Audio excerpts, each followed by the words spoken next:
10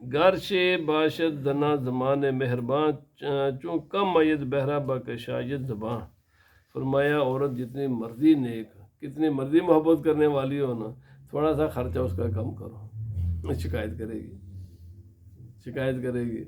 اس لیے گھروں کو خوشحال رکھنے کے لیے بہت بہترین، اور میں صحیح کہہ رہا ہوں، خدا کا فرمان ہے یہ، میرا میں کیا ہوں کہ کس بات کی مولی ہوں، خدا کا حکم ہے کہ بھائی کشادہ دلی کے ساتھ ان پر خرچو.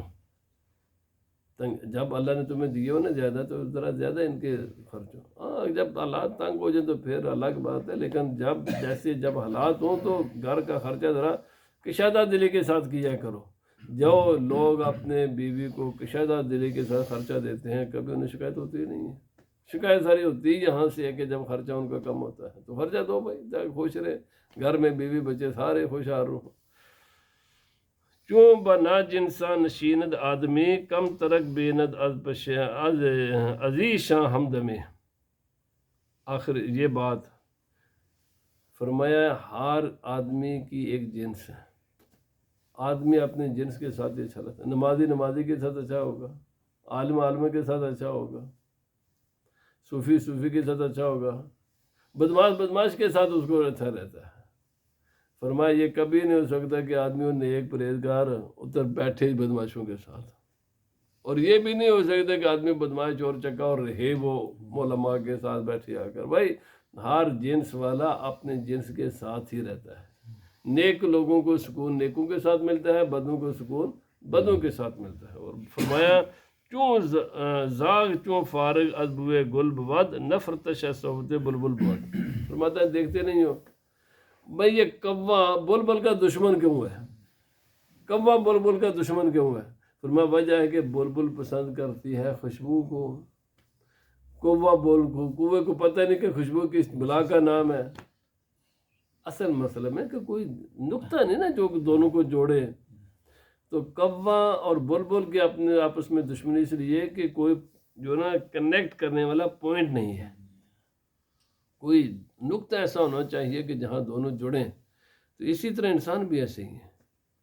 برے دو لوگ جڑ جاتے ہیں کیوں؟ کہ برائی ان کا ایک نقطہ ہے، نقطہ اتحاد بنتی ہے، اور نیک انسان آپس میں جڑتے ہیں، نیکی نقطہ اتحاد ان کا بن جاتے. ورنہ جسم کیا، جسم تو نیک کا بھی اسی طرح، بد کا بھی اسی طرح ہی ہے. تو فرمایا صحبت نا جنساں جہاں کاہی بود، جملہ رازی حال آگاہی بود. نا جنس کی صحبت فرمایا یہ انتہائی مصیبت کام ہے. نیک بیٹھ جائے برے کے ساتھ، یا برا بیٹھے برا نیک کے ساتھ نہیں بیٹھ سکتا، نیک برے کے ساتھ نہیں بیٹھ سکتا. جاہل عالم کے ساتھ نہیں بیٹھ سکتا، عالم جاہل کے ساتھ نہیں بیٹھ سکتا. دو آدمی ان میں جب ایک جیسی کچھ نہ کچھ مطابقت ہوگی تو یہ ان میں دوستی قائم ہوگی. اگر مطابقت نہیں ہے تو دوستی بھی نہیں ہو سکتی. فرمایا اس نقطے کو ہر آدمی کو یاد کر لینا چاہیے کہ جس کے ساتھ دوستی ہے تمہاری اس کے ساتھ کوئی مطابقت. یہ جو رشتے ہیں بڑے ناکام ہوتے ہیں، ان کا سبب ایک یہ بھی ہے، ہماری اور ان کے آپس میں مطابقت نہیں ہوتی ہے. رشتے ایسے گھروں میں کر لیتے ہیں کہ جن میں کوئی مطابقت ہی نہیں ہے.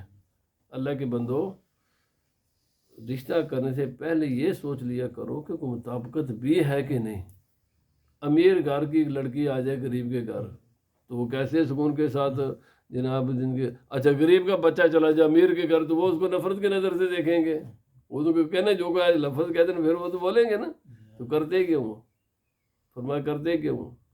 بھائی آپ نے اپنی جو کلاس ہے اپنے کلاس میں ذرا میچ کرو، جہاں تک ممکن ہو سکے میچ کر کے رشتے کرو، پھر کوئی مسئلہ نہیں ہے. جاہل کے ساتھ چمٹا دیا جائے کہ عالم کو، یا عالم کے ساتھ چمٹا دیا کہ جاہل کو، کیسے وہ بیچارے دونوں کی مصیبت، جن کی مصیبت بن جائے گی. غریب امیر آپس میں میچ ہی نہیں ہے. بھائی کچھ نہ کچھ یا تو پھر ان کو ایک جیسے اس سطح پر لاؤ نا. اور یہ میں یقین کریں یہ اسلام میں اس چیز کو بہت اہمیت دی گئی ہے. اللہ پاک نے بھی فرمایا کہ امیر آدمی اپنے گھروں کا خرچہ اپنے شان و شوکت کے مطابق کرے، اور غریب لوگ اپنے حساب کے ساتھ خرچہ کریں. تو یہ اسی لیے ہے نا. اور جب رشتہ کرو تو رشتوں میں بھی ایسے ہی کرنا چاہیے. کوشش اچھا اب دیکھو، غریب چلا جائے نا امیر کے گھر تو وہ سکون محسوس کرے گا. چونکہ اس کی حالت پہلے سے بہتر ہوئی ہے نا. لیکن امیر جو ہے نا غریب کے گھر وہ کبھی بھی جناب نہیں وہ تو گئے ہے کہ میں تو جناب روزانہ ایک کھانا کھانے والے اس طرح لباس پہننے والے انہیں گڈیاں پر سفر کرنے والا میں کتنے آپ پھنسی ہیں یا کتنے آپ پھنسی ہیں.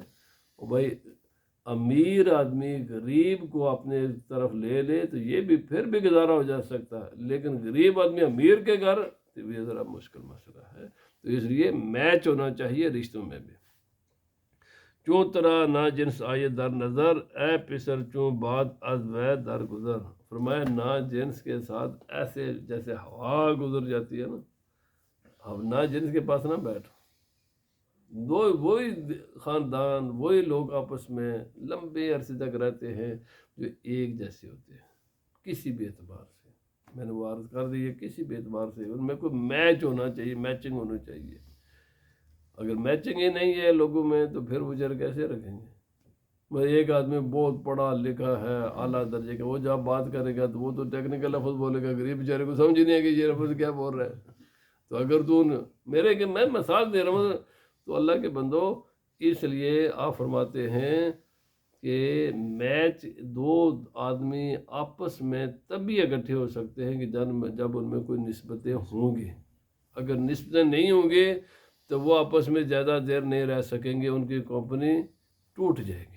تو اللہ پاک ہمیں اس پر سوچنے سمجھنے کی اور ان چیزوں کو اللہ تعالیٰ غور و فکر کرنے کی توفیق عطا فرمائے. وما علینا الا البلاغ.